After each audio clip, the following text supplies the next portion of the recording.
امریکہ اور کینیڈا میں غیر معمولی موسم نے شہریوں کو حیران کر دیا ہے۔ کئی علاقوں میں تیز دھوپ کے دوران برف باری، درخت، عمارتیں اور پھول برف میں ڈھک گئے۔ امریکی محکمہ موسمیات نے آنے والے دنوں میں سرد موسم کی پیشگوئی کر دی ہے۔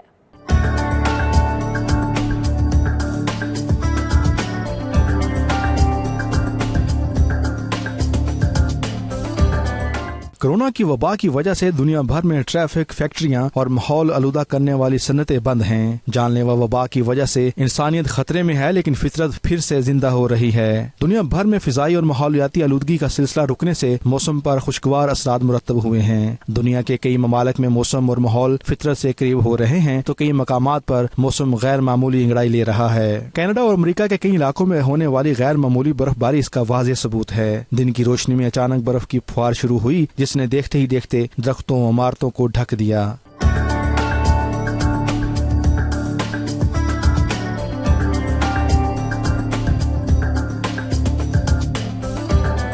کینیڈا اور امریکہ کے کئی شہروں میں ہونے والی اس غیر معمولی برف باری نے شہریوں کو خوشگوار حیرت میں مبتلا کر دیا۔ امریکی محکمہ موسمیات نے صورتحال کو دیکھتے ہوئے شمال مشرقی امریکہ میں ٹھنڈے ٹھار موسم کی پیش گوئی کی ہے۔